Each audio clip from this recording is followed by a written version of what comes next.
जय माता दी दोस्तों, आप सभी को मेरा नमस्कार। कार्तिक माह के शुक्ल पक्ष की नवमी के दिन आंवला नवमी मनाई जाती है।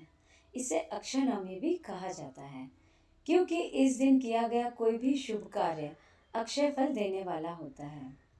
हमारे आयुर्वेद में आंवला को आयु और आरोग्यवर्धक कहा गया है। इस दिन आंवला के वृक्ष की पूजा करके उसके नीचे बैठकर भोजन करने का बड़ा महत्व है।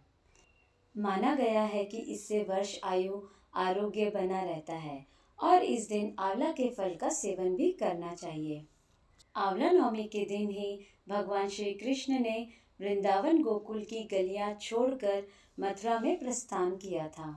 आंवला नवमी का व्रत संतान और पारिवारिक सुखों की प्राप्ति के लिए रखा जाता है। भगवान श्री कृष्ण ने बाल लीलाओं का त्याग करके कर्तव्य के पथ पर पहला कदम रखा था। इसी दिन से वृंदावन की परिक्रमा भी प्रारंभ होती है। आंवला नवमी का व्रत संतान और पारिवारिक सुखों की प्राप्ति के लिए ही किया जाता है। यह व्रत पति पत्नी अगर साथ में रखते हैं तो इसका दोगुना फल प्राप्त होता है। आंवला नवमी की पूजा विधि। आंवला नवमी के दिन स्नान आदि करके किसी आंवला वृक्ष के समीप जाए, उसके आसपास साफ सफाई करके आंवला वृक्ष की जड़ में शुद्ध जल अर्पित करें, फिर उसकी जड़ में कच्चा दूध डालें। पूजन सामग्रियों से वृक्ष की पूजा करें और वृक्ष के तने पर कच्चा सूत या मौली लपेटते हुए वृक्ष की 108 परिक्रमा करें। इसके बाद परिवार की सुख समृद्धि की कामना करें और आंवला नवमी की कथा सुनें। एक राज्य में एक आंवल्या नाम का राजा रहता था। राजा ने यह प्रण लिया था कि वह अपनी प्रजा को रोजाना 1.25 मन का आंवला दान करेगा, उसके बाद ही खाना ग्रहण करेगा। राजा अपने प्रण के अनुसार ऐसा ही करता था, लेकिन उसके बेटे और बहू को यह बात अच्छी नहीं लगती थी।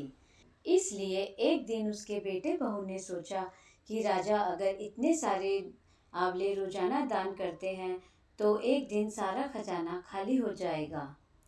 एक दिन बेटे ने राजा से कहा कि उसे इस तरह दान करना बंद कर देना चाहिए।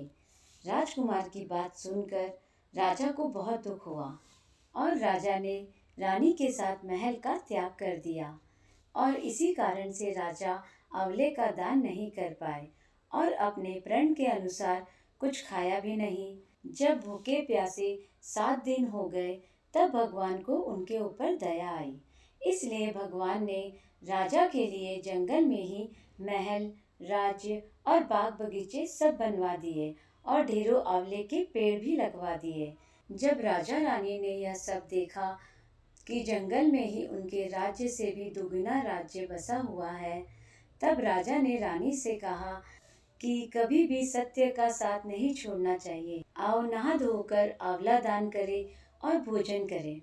राजा रानी ने आंवले दान किए और खाना खाया और खुशी खुशी नए महल में रहने लगे।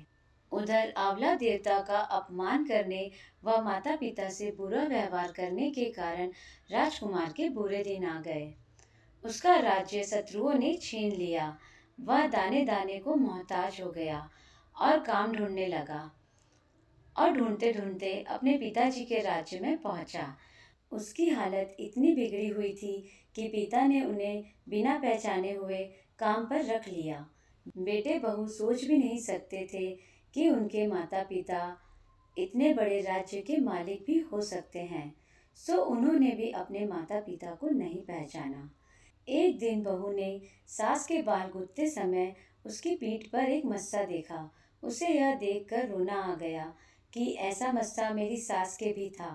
हमने ये सोचकर उन्हें आंवला दान करने से रोका था कि हमारा धन नष्ट हो जाएगा। आज वे लोग न जाने कहाँ होंगे।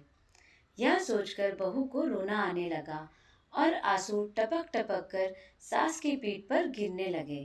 रानी ने तुरंत पलटकर देखा और पूछा कि तू क्यों रो रही है। उसने बताया कि उसकी सास की पीठ पर भी ऐसा ही मस्सा था। हमने उन्हें आंवले दान करने से मना कर दिया, इसलिए वे घर छोड़कर कहीं चले गए। तब रानी ने उन्हें पहचान लिया, सारा हाल पूछा और अपना हाल बताया। अपने बेटे बहू को समझाया कि दान करने से धन कम नहीं होता बल्कि बढ़ता है। बेटे बहू भी अब सुख से राजा रानी के साथ रहने लगे। तो ये थी आंवला नवमी की कहानी। अगर आपको यह कहानी अच्छी लगी हो तो प्लीज़ आप मेरे इस वीडियो को लाइक करें और मेरे चैनल को सब्सक्राइब करें। जय माता दी।